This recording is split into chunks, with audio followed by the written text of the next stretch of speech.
8:45 a.m. on February 21, 1945, Electrician's mate second-class Joseph Kissel crouched inside the hull of an M4A3 Sherman tank as it rolled toward a Japanese pillbox on Iwo Jima, his hands gripping the controls he had personally wired 3 months earlier at Schofield Barracks. The 24-year-old CB from the 117th Naval Construction Battalion had invested 1,200 hours building this weapon, fully aware that portable flamethrower operators on the island were dying at a 92% casualty rate. 200 yards ahead, a reinforced concrete bunker concealed in volcanic rock contained a Japanese Type 92 heavy machine gun that had already killed 11 Marines that morning. The calculus of death on Iwo Jima was brutal. Every portable flamethrower operator carried 100 pounds of gear with only 7 seconds of fuel, and Japanese snipers identified them instantly by the twin tanks on their backs, killing them before they could reach their targets. February 19 had been D-Day, with 70,000 Marines landing on black volcanic beaches against 22,000 Japanese defenders entrenched in 11 miles of tunnel, 750 fortifications, and countless caves. Naval bombardment proved ineffective, artillery bounced off steel-reinforced positions, and small arms fire could not penetrate concrete 3 feet thick. The Marine Corps needed a solution capable of reaching fortified positions without exposing men to sniper fire. At Schofield Barracks in Hawaii, Colonel Unmacked of the Chemical Warfare Service assembled a top-secret composite unit. In May 1944, 25 CBs from the 117th Construction Battalion joined Army chemical specialists and Marine tank crews with a clear mission: take portable flamethrowers that were killing their operators and mount them on tanks. Early attempts had failed. Army engineers had created Satan tanks using M3 Stuarts with Canadian Ronson flamethrowers, but these light tanks lacked sufficient armor and range. For Iwo Jima, Unmack's team selected 8 M4A3 Sherman medium tanks, and CBs led by machinist mate First Class Kissel and Reicha worked to integrate 3 different flame systems, creating the CBH-1. Installing a CBH-1 required 150 pounds of welding rod and thousands of electrical connections. Each tank cost $25,000. The system operated at 300 psi, projecting flame 400 feet with 270 degrees of traverse. Kissel wired every circuit, tested each connection, knowing that a single failure could mean death for Marines. By November 1944, the 8 tanks were ready. The Marine Corps designated them Mark I's, Army documents labeled them POA-CWSH-1, and the official designation was M4A3 or 5. Marines, seeing them in action, gave them a simpler name, Zippos. The tanks were shipped in early February, with Kissel and shipfitter First Class J.T. Patterson ordered to accompany them for technical support, meaning maintenance under fire from Hawaii to Iwo Jima. Kissel understood what he had built and knew no one else would know the machines better. If anything broke in combat, Marines could die waiting for repairs. The critical question was whether the CBH-1 could survive combat, whether Marines would follow these flame tanks, and whether 8 tanks could influence a battle against 22,000 entrenched defenders. If you want to know whether Kissel's innovation saved thousands of Marines, please hit the like button to help more people discover these stories, and subscribe. Back to the battlefield, the 8 flame tanks landed on D-Day but remained unused, as Marine commanders were cautious with untested weapons. February 21, D+2, saw the assault stalled. Conventional tanks and infantry could not breach Japanese defenses. The 4th Marine Division requested a flame tank for a fortified position that had held for 2 days. Kissel climbed into the assistant driver's position of the lead Sherman. He had built this weapon, and now he would see if it worked. The pillbox ahead had already killed 15 Marines, with Japanese gunners commanding 200 yards of open ground. No infantry squad had approached closer than 70 yards before suffering casualties. Kissel felt the tank shudder as the driver engaged the transmission, and incoming mortar fire rattled through the hull. This was the moment everything he had built would be tested. The Sherman advanced at 8 miles per hour across volcanic ash and fractured rock. Kissel checked the pressure gauge, 300 psi. The fuel tanks held 290 gallons of napalm-thickened mixture, and the ignition system, a waterproof cylinder with housed matches rotating like a revolver, had been tested 40 times at Schofield Barracks with no failures. At 150 yards from the pillbox, Japanese machine gun fire pinged against the Sherman's armor, but the tank kept moving. At 100 yards, the driver pivoted the hull, giving Kissel a clear line of fire. Through the periscope, he saw the concrete bunker's firing slit and the protruding Type 92 machine gun barrel. Aligning the CBH-1 nozzle, Kissel pressed the trigger, the ignition system sparked, pressurized fuel shot through the nozzle at tremendous velocity, and a stream of burning napalm erupted from the Sherman's 75mm gun port, arcing toward the pillbox. 400 feet of flame traveled in 3 seconds, engulfing the concrete bunker and pouring through the firing slit. Smoke billowed from every opening, and the machine gun fell silent. Kissel released the trigger after 5 seconds, the flame ceased, and the pillbox burned, with all Japanese defenders inside dead. What had taken the 4th Marine Division 2 days and 15 casualties to fail at accomplishing, the CBH-1 had achieved in 5 seconds. The Sherman backed away, and Marines in covered positions began advancing. One platoon leader radioed battalion headquarters, reporting the pillbox destroyed and requesting another flame tank immediately. Kissel climbed out once the Sherman reached the rally point, and Patterson examined the CBH-1 mechanism. Every system had functioned flawlessly, no electrical failures, no fuel leaks, the pressure gauge remained within operational parameters.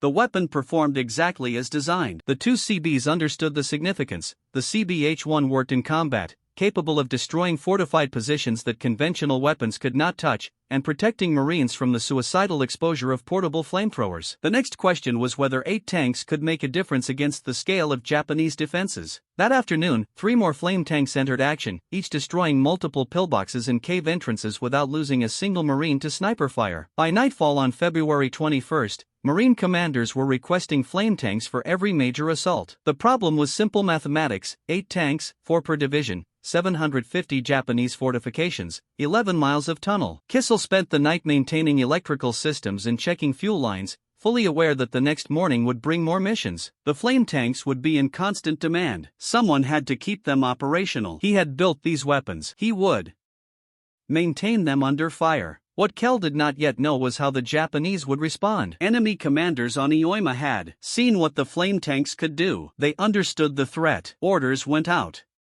through the tunnel network. Stop the flame tanks. Target them first. Kill the crews. The Japanese recognized these Sherman flame tanks as the most dangerous weapons on the island. On February 22nd, they would do everything possible to destroy them. February 22nd began with concentrated Japanese mortar fire on American tank positions. Enemy observers had marked where the flame tanks refueled and rearmed. At 0600 hours, incoming rounds hit near 2 flame tanks from 5th Marine Division. No direct hits, but the Japanese were adjusting fire. They were learning. Kissel and Patterson worked through the morning, maintaining all 8 flame tanks. The CBH-1 systems required constant attention. Electrical connections vibrated loose from the Sherman's movement across rough terrain. Fuel pumps needed inspection after every mission. Ignition cylinders required new match cartridges. The work was dangerous. Refueling operations exposed crews to sniper fire and mortar attacks. Every gallon of napalm mixture had to be hand-pumped into the tank's fuel system. By noon, 4th Marine Division reported their flame tanks had destroyed 18 fortified positions in 3 hours. 5th Division reported similar results. The effect was dramatic. Japanese defenders who had held positions for days abandoned them when flame tanks approached. Marines advancing behind the Shermans encountered less resistance. Casualties dropped. Progress accelerated, but the demand was overwhelming. Each tank battalion had only 4 flame tanks. They operated from pole locations dispatched to wherever the assault stalled. Radio requests came constantly. 1st Battalion needed a flame tank at Hill Peter. 2nd Battalion needed 2 at A Cave Complex. 3rd Battalion had a fortified ridge they could not advance past. The 8 tanks could not be everywhere. Marine infantry officers began refusing to advance without flame tank support. They had seen what these weapons could do. They knew conventional attacks meant high casualties against fortified positions. The flame tanks saved lives. Marines would wait hours for a flame tank rather than assault without one. Kissel saw this firsthand on February 23. A company from 23rd Marines had been pinned down for 6 hours by a cave complex in the northern sector. The Japanese position held 3 connected caves with interlocking fields of fire. Every approach was covered. Artillery had been ineffective. Infantry assaults had failed. 12 Marines were already casualties. Kissel accompanied the flame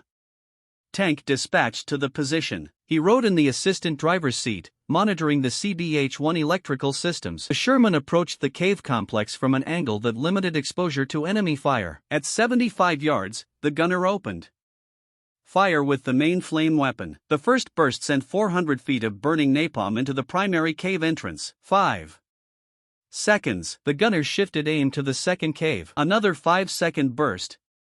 Then the third cave. The 3 caves became infernos. Smoke poured from interconnected tunnels. Secondary explosions erupted as stored ammunition cooked off from the heat. The entire complex was compromised. Marines advanced and secured the position without additional casualties. That single mission took 11 minutes and used 60 gallons of fuel. What would have cost the 23rd Marines potentially dozens of casualties and hours of fighting was resolved in less time than it took to brief the assault plan. The Marine Company commander radioed a simple message to battalion. Send more flame tanks, but there were no more. All 8 were committed. Requests were stacking up. Japanese defenses stretched for miles. The flame tanks were working exactly as designed. The problem was there were not enough of them. By February 25, the 8 flame tanks had been in continuous operation for 4 days. Kissel had worked 18-hour shifts maintaining them. Each tank averaged 4 to 6 missions per day. Fuel consumption reached 5,000 gall. The CBS at the beach supply depot worked around the clock, mixing napalm and pumping it into jerrycans for transport forward. The CBH-1 systems were holding up better than expected, but problems emerged. Electrical connections corroded from salt air and volcanic dust. Fuel pumps clogged from sediment in the napalm mixture. Ignition cylinders wore out faster than anticipated. Kissel and Patterson improvised solutions. They used telephone wire when standard electrical wire ran out. They fabricated replacement parts from damaged tank components. They kept all 8 flame tanks operational. The impact on Japanese defenses was measurable. 5th Marine Division reported that flame tanks had destroyed 43 fortified positions in 5 days. 4th Division reported similar numbers. Infantry casualties dropped 30% in sectors where flame tanks operated compared to sectors without them. Marines were advancing faster with fewer losses. Japanese defenders adapted their tactics. They concentrated anti-tank fire on flame tanks. They targeted fuel trucks supplying them. They attempted suicide attacks with magnetic charges. 3 flame tanks took damage from Japanese anti-tank guns, but armor held. None were destroyed. The CBH-1 system survived impacts that would have disabled conventional equipment. On February 27, Kell was inside a flame tank when it took a direct hit from a Type 147mm anti-tank gun. The round struck the Sherman's frontal armor at an oblique angle and deflected. The impact threw Kell against the whole interior. His shoulder dislocated. Patterson pulled him out of the tank and relocated the shoulder joint. Kissel was back working on electrical systems within 2 hours. What impressed Marine commanders was not just the weapon's effectiveness, but its reliability. The CBH-1 functioned in conditions that destroyed other equipment. Volcanic dust jammed machine guns and fouled engine carburetors. Salt spray corroded electrical systems. Constant vibration from rough terrain loosened everything. The flame tanks kept operating. Marine infantry developed new tactics around the flame tanks. Squads would advance behind the Shermans, using them as mobile cover. When the flame tank engaged a fortified position, infantry would rush forward during the confusion and secure the area. This coordinated approach reduced casualties while maintaining momentum. The statistics told the story. In the first week of flame tank operations, Marine divisions advanced 3 times faster than projections. Casualties from fortified positions dropped by 42%. Japanese defenders abandoned positions rather than face the flame tanks. Tunnel networks that would have taken weeks to clear were neutralized in days. But the human cost of operating these weapons was accumulating. Tank crews worked in extreme heat inside the Shermans. The CBH-1 system generated additional temperature from the pressurized fuel system. Crews suffered heat exhaustion. Some collapsed from dehydration. Kissel saw men pass out inside the tanks from temperatures exceeding 120 degrees. The flame tanks were working. They were saving Marine lives. They were changing the course of the battle. But the question remained whether 8 tanks and 2 CBS could sustain this pace for however long UAMA required to secure. March 1 marked 10 days of continuous Flame tank operations. Klee had been in combat for 20 consecutive days, sleeping 3 to 4 hours per night. His dislocated shoulder had not fully healed, but he continued working. Patterson showed signs of exhaustion, but refused evacuation. The two CBS were the only personnel who fully understood the CBH-1 electrical systems. If they left, the flame tanks would eventually fail. The battle's intensity increased. Japanese defenders in the northern sector had fortified every ridge, ravine, and cave. This terrain favored defense. Volcanic rock provided natural cover. Interconnected tunnels allowed defenders to reappear in positions Marines thought were cleared. Casualties mounted. Progress slowed. 5th Marine Division commanders specifically requested flame tanks for an area called the Meat Grinder. 3 fortified hills formed interlocking defensive positions. Hill 362, Turkey Knob, the amphitheater. Japanese defenders had held this sector for 9 days. Conventional attacks had failed. The division had lost over 800 Marines trying to take these positions. 4 flame tanks were assigned to support the assault on Hill 362. Kell accompanied the lead tank. He had worked on this particular Sherman for 3 straight days, replacing corroded wiring and rebuilding the fuel pump. The electrical systems were functioning at peak efficiency. The tanks approached Hill 362 at 0800 hours on March 3. Japanese anti-tank fire was immediate and accurate. One Sherman took 3 hits on the turret, but armor held.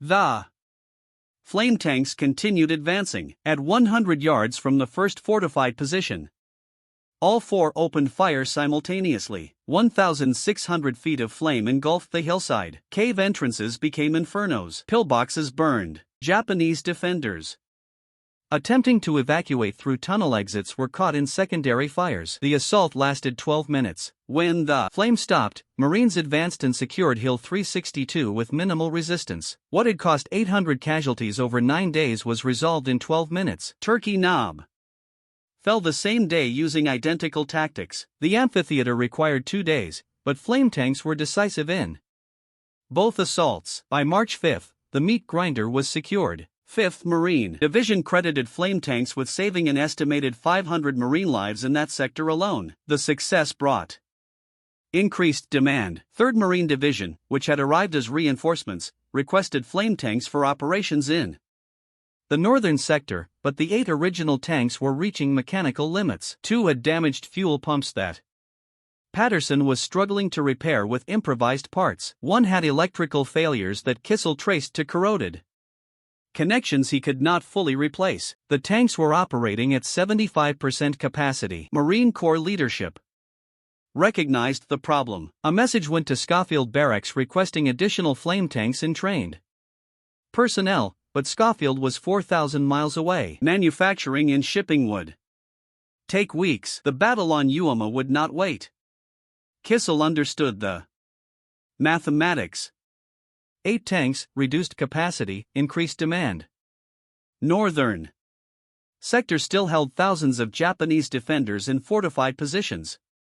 The flame tanks had proven their worth. The question was whether they could sustain operations long enough to finish the battle. On March 7, Japanese forces launched a rare counterattack in the northern sector. The flame tanks would face their most severe test. The Japanese counterattack began at 0200 hours on March 7. 300 defenders emerged from tunnel networks in the northern sector and hit Marine positions near Katano Point. The assault was coordinated and violent. Marines called for immediate support. 2 flame tanks were dispatched in darkness. Night operations were dangerous for tanks. Limited visibility, difficult terrain. Japanese infantry could approach unseen with magnetic charges or satchel explosives, but Marine commanders considered the risk acceptable given the flame tank's effectiveness. Kell accompanied one of the tanks. He positioned himself in the assistant driver's seat, monitoring electrical systems by flashlight. The Sherman moved slowly through the darkness, guided by radio directions from forward observers. At 300 yards from the Marine lines, Japanese troops attacked the tank directly. Small arms fire hit the hull from multiple directions. Something heavy struck the turret, probably a satchel charge that failed to detonate. The driver kept moving forward. Kissel checked the CBH-1 pressure gauge, still operational. The ignition system was functioning. At 150 yards from concentrated Japanese positions, the gunner fired. Flame illuminated the night. 400 feet of burning napalm swept across the hillside where Japanese troops had assembled. The effect was catastrophic for the attackers.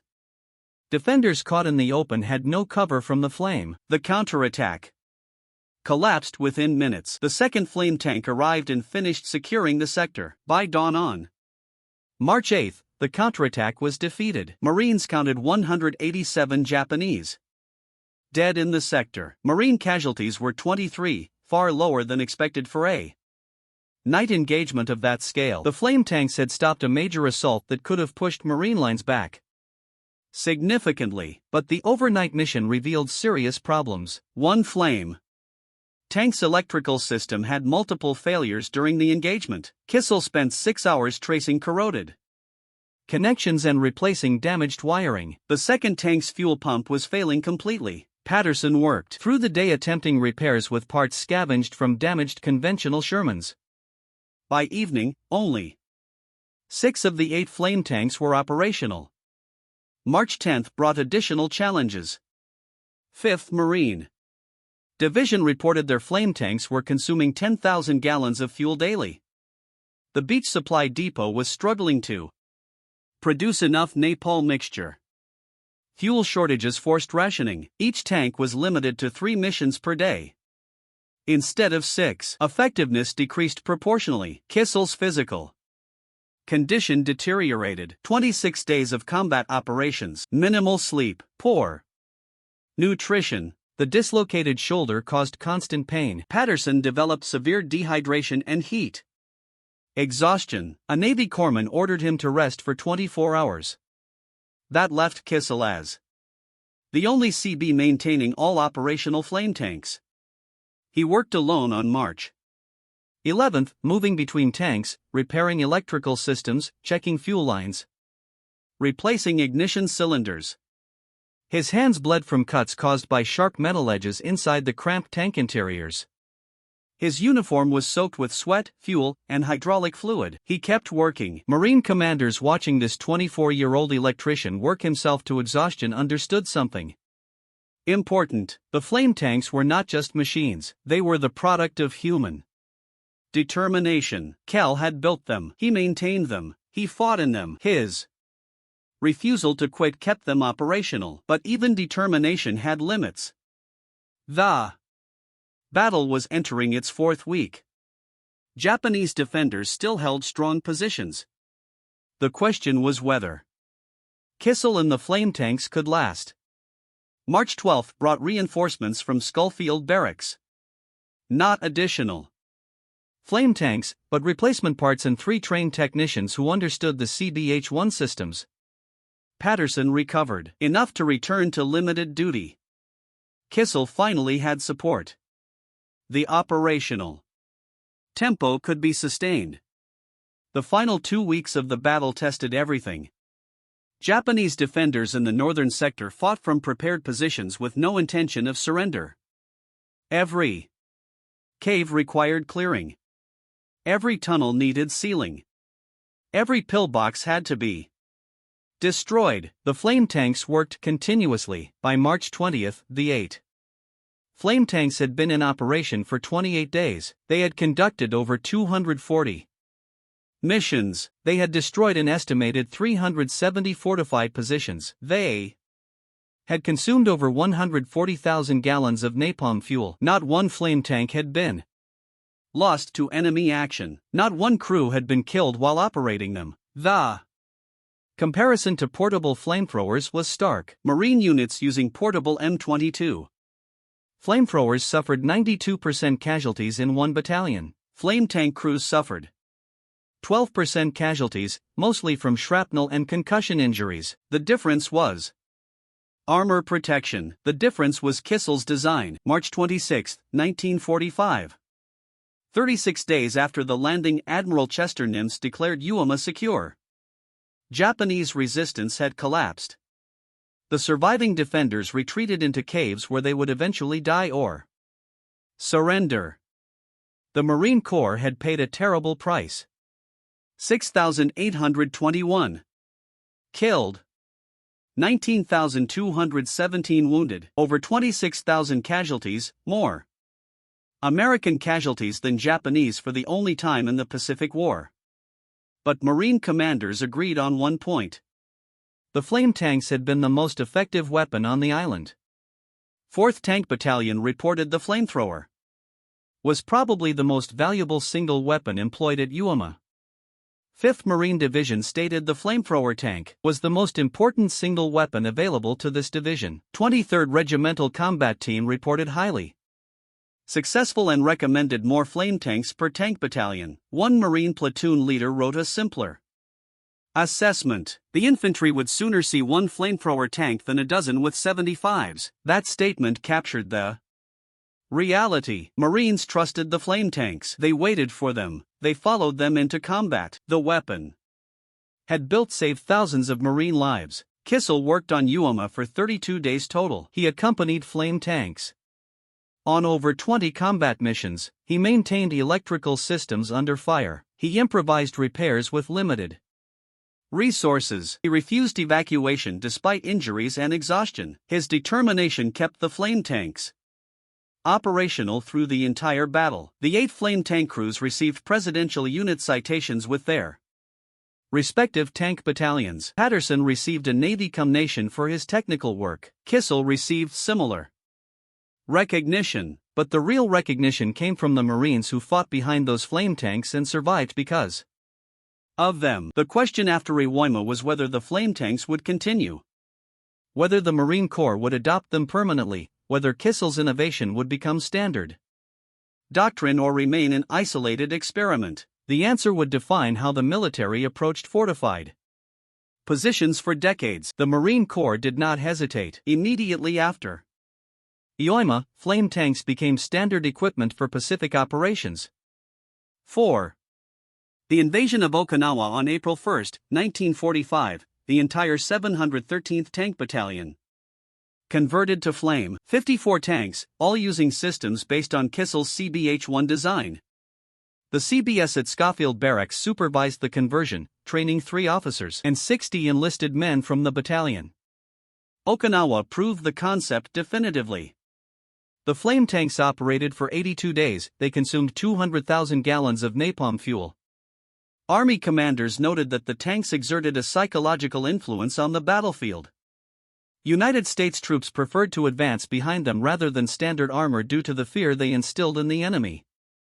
Japanese defenders frequently abandoned their positions when flame tanks appeared. The weapon built at Schofield Barracks in late 1944 became the standard American method for assaulting fortified positions. Its impact extended beyond World War II. Flame tanks using CBH-1 derived systems saw action in Korea from 1950 to 1953 and remained in service until 1955, when superior models finally replaced them. For 11 years, Kissel's design was the primary flame tank in American service. The system he wired with thousands of electrical connections in November 1944 shaped mechanized warfare doctrine for a generation. The statistics highlight the lives saved. Portable flamethrower operators suffered 92% casualties on Iwo Jima, while flame tank crews suffered only 12%.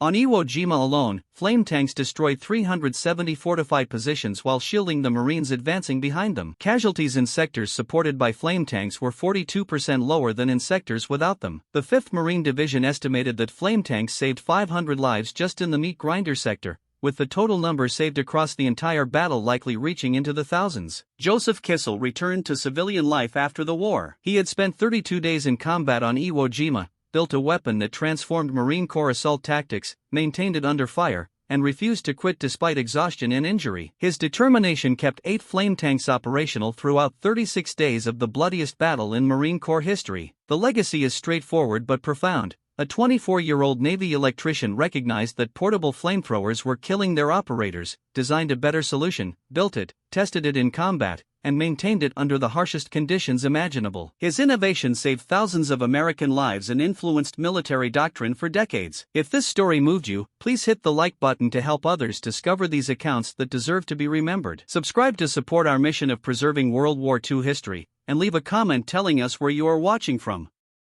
We have viewers in over 70 countries. If you wish to share, tell us if anyone in your family served during the war, whether in the Pacific, Europe, or on the home front. Their service connects all of us to this history.